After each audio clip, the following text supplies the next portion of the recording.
Անդրադառնանք քարոզարշավին, ինչ ընթացքում է, ինչպես է իրականացվում քարոզարշավը, ինչ արդյունքներ ունեք այս պահին։ Շատ լավ է ընթանում քարոզարշավը։ Ինչ։ Եթե քայլում եք, կարող եք քայլել։ Հա, շատ լավ է ընթանում քարոզարշավը, շատ դրական էմոցիաներ ենք ստանում, կարծիքներ, մարդկանց կողմից վերաբերմունքը շատ լավ է եւ կամաց-կամաց մենք նկատում ենք այդ առաջընթացը։ Իհարկե սոցհարցումները նույնպես վկայում են այդ մասին, որ մեր համար պայքարի ամենօրյա ջանքերի շնորհիվ հասարակության մեջ վստահությունը շատ ավելի է բարձրանում մեր նկատմամբ եւ բնականաբար այս արդյունքը պետք է ամեն ինչ անենք, որպեսզի արտացոլվի նաեւ հունիսի 7-ի ընտրությունների օրը։ Այս պահի դրությամբ կոնկրետ որ ուժերի դեմ եք դուք պայքարում եւ ձեր գնահատման որ սանդղակի վրա եք գտնվում։ Մենք դուրս չենք եկել ինչ որ ուժերի դեմ պայքարելու, մենք դուրս ենք եկել պայքարելու հանուն Հայաստանի, հանուն Հայաստանի ապագայի, հանուն արդարության, արժանապատվության, պես որ նորից հստակ նշեմ, որ ուժերի դեմ պայքարելու խնդիր չկա, բայց այդուամենայնիվ պետք է նշենք, որ իշխանության դեմ պայքարը որպես այդպեսին ընթանում է եւ դա նորմալ է բոլոր ուժերի տեսանկյունից։ Պարոն Հարությունյան, նաեւ քարոզարշավի ժամանակ մենք նկատում ենք, որ տարբեր ուժեր միմյանց են թիրախավորում, տարբեր վիրավորական խոսքով են խոսում եւ հատկապես իշխանության ներկայացուցիչներն են տարբեր վիրավորական կերպով անդրադառնում։ Այս խոսույթը ինչի մասին է։ Չէ, այդ խոսույթը քաղաքականության եւ պետության մասին չի, դրա համար էլ այս իրավիճակում ենք մենք գտնվում։ Պետքա վերջ դրվի այս ճշտամանքին, ատելության խոսքին, դիլետանտությանը, քաղաքականությունը վիրավորանքների մասին չի, քաղաքականությունը մանիպուլյացիաների մասին չի։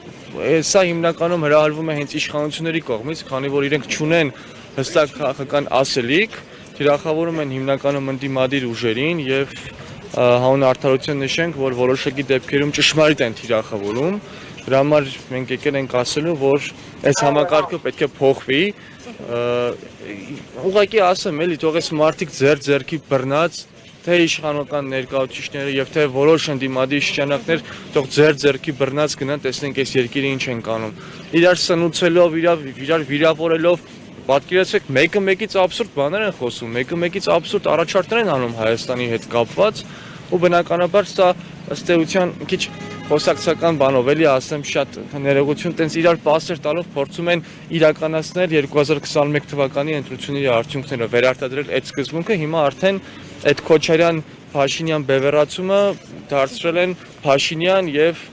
Քոչարյան, Կարապետյան, Ծառուկյան բևեռացման սկզբունքով, բայց տրամաբանությունը ամբողջովին նույնն է։ Պարոն Հարությունյան, եւ անդրադառնանք նաեւ նախընտրական ձեր ծրագրերին, գաղափարներին, ինչ եք առաջարկում դուք Հայաստանի Հանրապետության քաղաքացիներին, ինչու քաղաքացին ընտրի միասնության թևերը։ Տեսեք, սա մեր ծրագիրն է, բավականին համառոտ կերպով ներկայացված, բայց բավականին ծավալուն։ Հիմա դուք տեսեք, այնպես հարց եք տալիս, որ դրա համար պետք է գոնե ասեք անվտանգության տեսանկյունից, կրթության,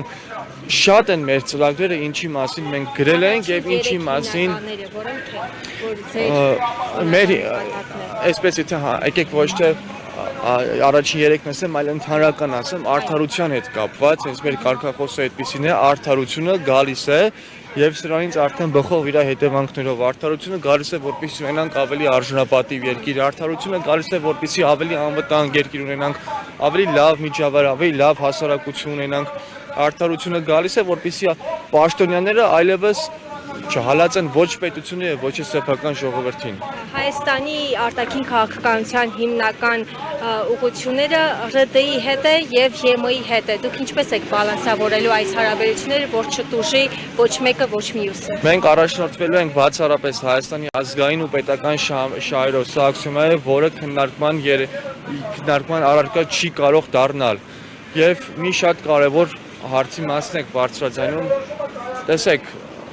կան հարցեր, որոնց մասին ընդդիմադիրները երբեք չեն կարող կարծիք հայտնել։ Անգամ լավագույն պատրաստված ընդդիմադիր ուժը չի կարող, որովհետև կան հարցեր մասնավորապես անվտանգությանը վերաբերող, որ դրան կարող են պատասխանել միայն իշխանության բարձրագույն ներկայացուցիչները, վարչապետը, արտգործնախարարը, եւ սա մի շատ կարեւոր բան է, որ իշխանությունների կողմից հրահրված է այս ամեն ինչը, որպեսզի ընդդիմադիրներին փորձեն փակուղի մտցնել։ Նորից եմ կրկնում, անվտանգության մասին բացառապես կարող են խոսել իշխանության ներկայացուցիչները։